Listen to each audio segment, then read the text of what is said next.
It's actually, here's Sheringham, he might well get here. Chance for Sheringham, goal for Sheringham. And how important that goal could be. Brentford coming forward again. Luskin, who had that golden opportunity for Brentford. He's got Tuttle inside him. Luskin with the cross and equaliser! And the goal coming in from Gary Blissett. Allen. Jury. There's the cross, and the goal! And on his debut, Kevin Watson. Jury. Jury! What a finish from Gordon Jury.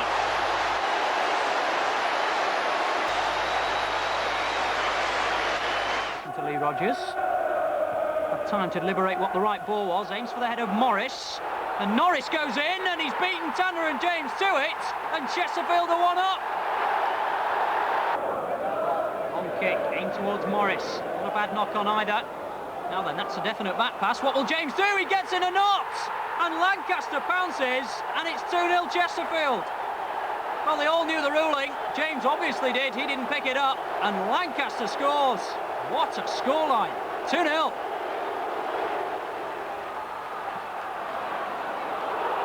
Lancaster pulling away, looking for Norris. Mark Wright in the way, but he's hesitated and Lancaster hasn't.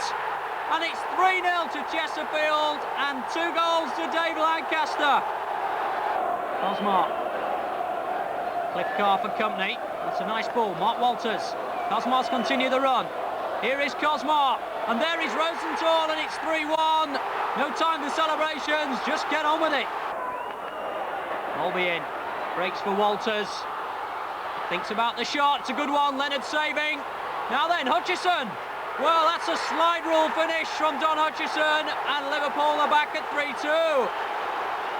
Fine save from Leonard.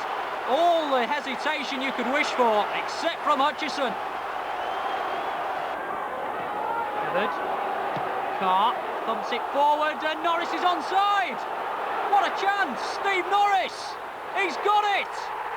4-2 Chesterfield. He kept his nerve and wallop.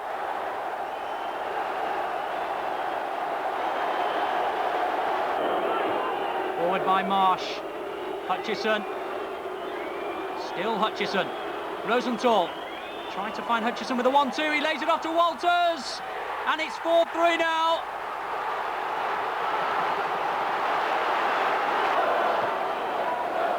Cosmar.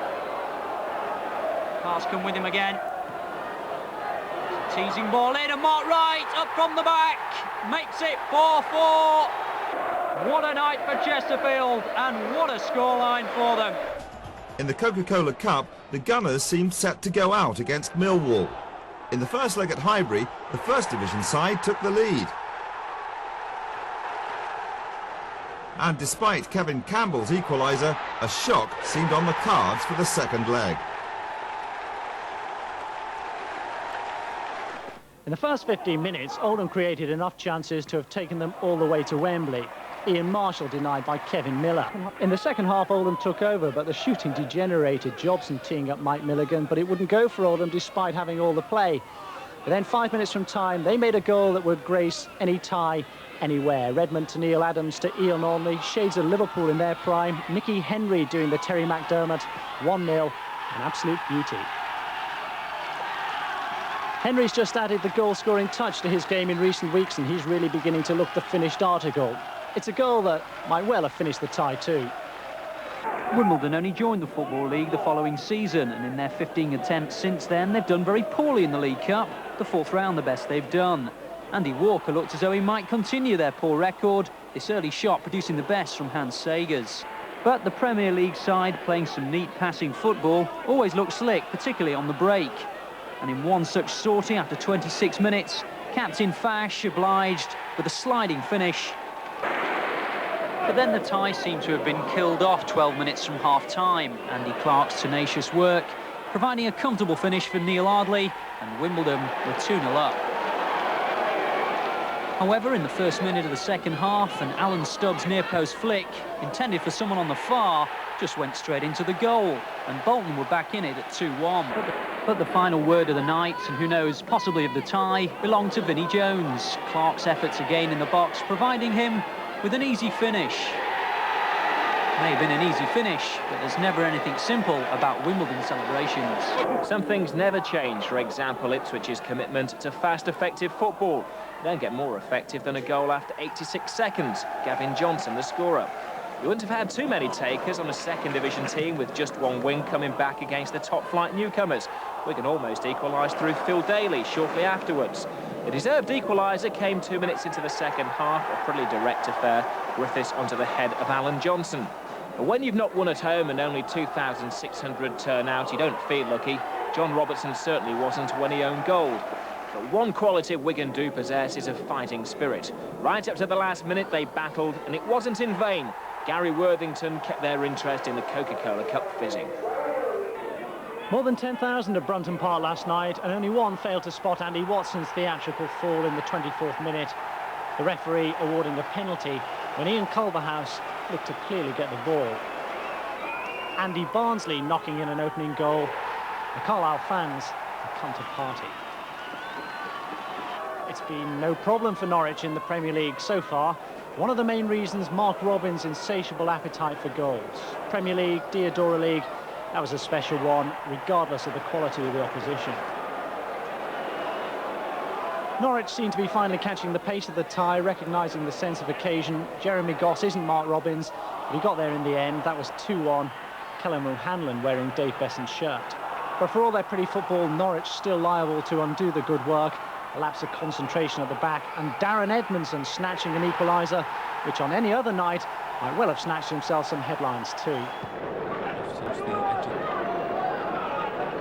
Palace celebrated breaking their duck in the league with a comfortable win at Selhurst over lowly Lincoln City in the first leg of their Coca Cola Cup second-round tie. Gareth Southgate opened the scoring with his second spectacular volley of the season, before John Solarco bagged his first of the campaign. Eddie McGoldrick completed a good evening's work 6 minutes from time.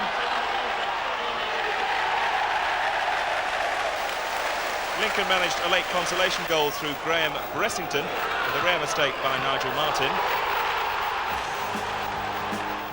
Hardly the opening Notts wanted after their thrashing at Millwall on Saturday. Wolves went ahead after only 11 minutes. Inevitably, Steve Bull was the scorer. But by half-time, Notts had turned that right around. Wolves keeper Mike Stoll was flattened as Notts got the equaliser. Gary Lund in the collision, then heading in too. And that was 1-1. With only half an hour gone, Dave Robinson, making his home debut, put Notts ahead. And then, almost a carbon copy, another Mark Draper free kick, this time Gary Lund on the end of it, 3-1 to Notts at the interval. But in the second half, they threw it all away. Wolves given a couple of penalties. Steve Cherry saved the first of them from Paul Birch. That was 10 minutes from time. But in the closing minutes, another penalty. Was Steve Bull pushed by Dean Thomas? Well, I don't think so, but the referee did. The replay seems to show that Bull just fell. Well, this time Paul Cook converted from the spot. Notts 3, Wolves 2 was how it finished. Cambridge United as opponents and 3,500 fans seemed an age away from last Saturday's packed-out footballing 7-goal feast against West Brom. But Stoke adapted well to an awful evening. Mark Steen opened the scoring with just half an hour gone. Now, correct me if I'm wrong, but I thought Cambridge manager John Beck had ditched the long ball tactic. So had Stoke by their reaction 3 minutes later, and Lee Philpotts equalised. The second goal looked to have made the tie Stokes. Russell slipping the ball through to Steen. Steen slip-sliding, and it was away, his fourth goal in the Coca Cola Cup. But City were given some of their own medicine. They kept in the competition by scoring against Preston in the last minute, and Cambridge's Route 1 paid off again with Phil Chappell's header tying the game. Kanchelskis causing problems now. Kanchelskis, it's trying to half volley it in. Irwin with the outside of the boot, flicking a lovely ball out there for Danny Wallace. Wallace on the turn! A fabulous goal by Danny Wallace. And Manchester United get a 1-0 lead.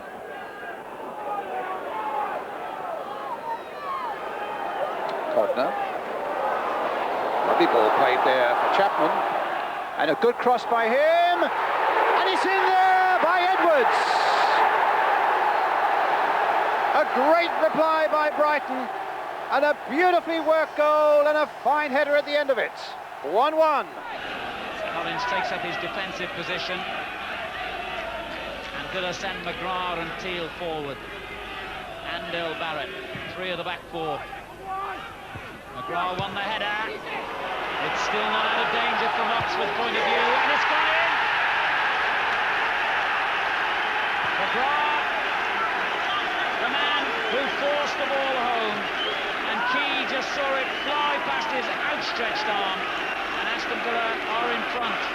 8 minutes gone in the second half.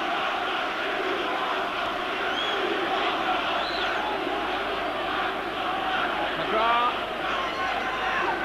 won the first header and made sure the second was going to be his.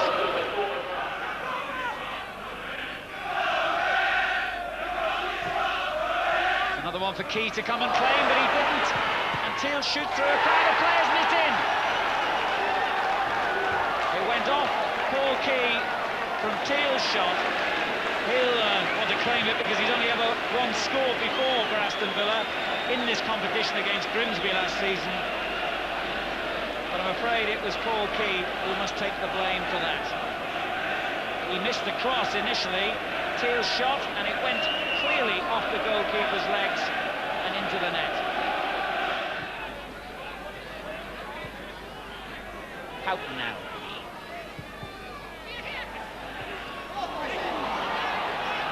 Mistake by Villa, which has suddenly enabled Oxford to counter-attack with Durnin. And he did well to get it through the penny then. He takes on McGrath, Beecham, and again, yes! Oxford finally get a goal. Just over a minute to go. Beecham at the second attempt. It stemmed from a mistake by Villa when they had possession inside the Oxford half. The cross picking out Beecham, the first header cleared, the second shot into the roof of the net. The whole Everton team backtracks. Oh, what a mistake! He could get the goal here, Coath, and he's not being able to achieve that. What an awful mistake it was in defence. Tony Coath here, 2 million man. Missing his regular partners up front in Peter Beardsley and Mo Johnston tonight. There's a great ball through. Is this a goal for Rotherham? It is! It's goal number 1 from the Bermudian. Johnson. Gota.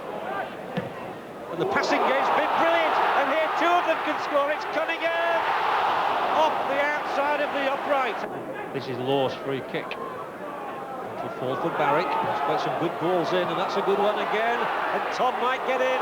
Cunningham might still. Cunningham, I think he's delayed too long here. He's been forced wide. It's going to come for Hazel. He's kicked off the line. It's Pickering, and it's over the top. Oh, great ball. What a ball that was from Paxton. Cunningham again takes on the Everton defence. Whips it across. It could be 2. Off the underside by Gota. Everton survive again. The hands go up for offside. The flag stays down. Billy to Barnett. Barnett to the far post. Robert checks his jump. Bonawara, goal! Well, that has been deserved. Blackburn Rovers looking for the offside, not getting it, and not keeping an eye on the Huddersfield Town striker. Well, I think that's a wry smile from the manager there in the centre of the picture, Ian Ross. Shearer, we know he can shoot from that distance. What a goal! Well, Premier League class on the second division ground. He may well celebrate. He almost broke the post with that shot, and he's broken the Huddersfield hearts. Clough losing out to Braid. Francis has made the run. That's where the ball's gone, and he's tried a little chip. It's gone in the back of the net. And Stockport County have the lead. Francis delicate of chip.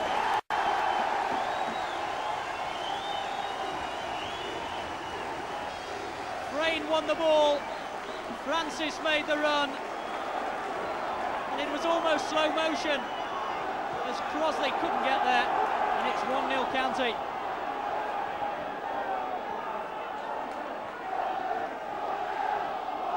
Rain won the ball off Coath. Immediately saw Francis and put him away. But meanwhile at the other end, Gary Bannister has equalised for Forest. It came from virtually nothing.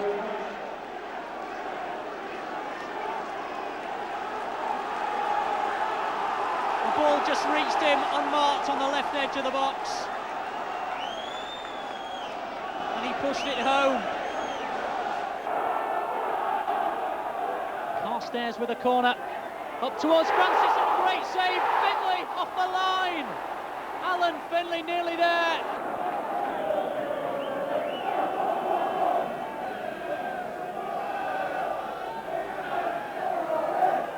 Gemmell, Pearce, into Coath, out to Pearce, shot blocked by Edwards, and then forced home by Nigel Coath, and would you believe it, they weather the pressure and take the lead. An incisive run from Pearce, super save from Edwards, and Coath falling away from it, thumping home. Beaumont, Francis. Cannon's made a run forward, but it won't go to him. Beaumont losing out. Coath, Bannister, Gemmell, Orlickson up ahead of him. Finlay on the chase. Orlickson's got there though. Has he got a finish? There's the answer. And how many times have Nottingham Forest scored on the break like that? A moment or so earlier I was saying Jim Gannon was making a run, which of course meant he was out of his position at the back. And to be fair, that is the role of an attacking sweeper. But when the ball was forward for Orlickson, all he had to do was keep his nerve. Jim Gannon has showed himself for the throw. Macefield will get it back from him. It's a good ball in. Francis! 3-2. Lovely ball in from Macefield. And Kevin Francis stealing in to head home. And the brain was working overtime there. What a pass to Kerslake. Could be something on here with Maskell in the middle. Oh, it's a fabulous goal by Swindon. And there is Taylor, and he's headed down towards Mitchell. Taylor again so instrumental, and it was Mitchell who finished it off. Swindon continuing to dictate the pace here, controlling this game. Ling. Good skill. Ling again, and it's a third for Swindon. 2 goals inside a minute. And Swindon now threatening to run riot. It'll be Bowden once more with the corner kick.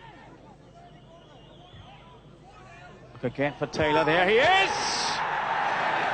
A classic header.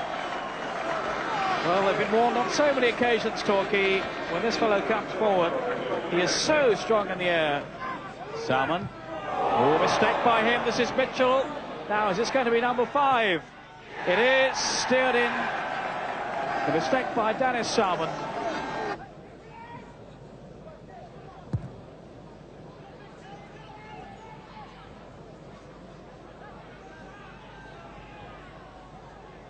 Mitchell. Cross in towards White. Now that's number 6. Beresford had come across the cover, and that's a good ball for Kevin Scott to keep the momentum going. Scott forward there for Kelly. Ironside committed. Kelly brings it back. Nicky Quinn, and away by Morris. And it could still be loose, and Clark denied. And Middlesbrough really under the cosh there. It's Newcastle who have the free kick now. Everyone ahead of Beresford apart from his keeper. And Kelly, oh, somehow that one stayed out. David Kelly must have thought that one was in the back of the net.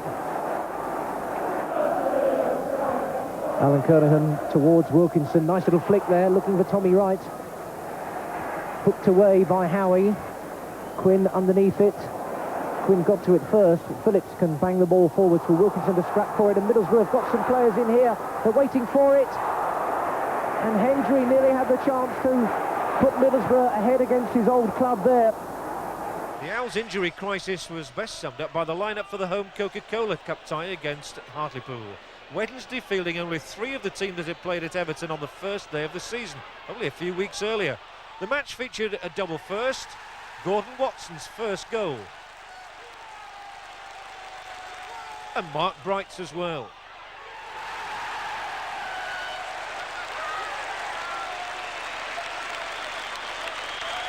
Danny Wilson made it 3-0 for Wednesday, but this was a flattering result. After 2 successive 1-0 home defeats, City thought they might be on the way to another one as early as the 3rd minute. This goal, though, ruled out for an offside decision against Justin Skinner. Once City did get going, though, with Niall Quinn back in the side after suspension, he looked a bit more promising. David White almost back on the scoring touch again, Brian Parkin denying him. White looked sharp all night and had Quinn as a target to aim for in the middle. Parkin again equal, though, to it.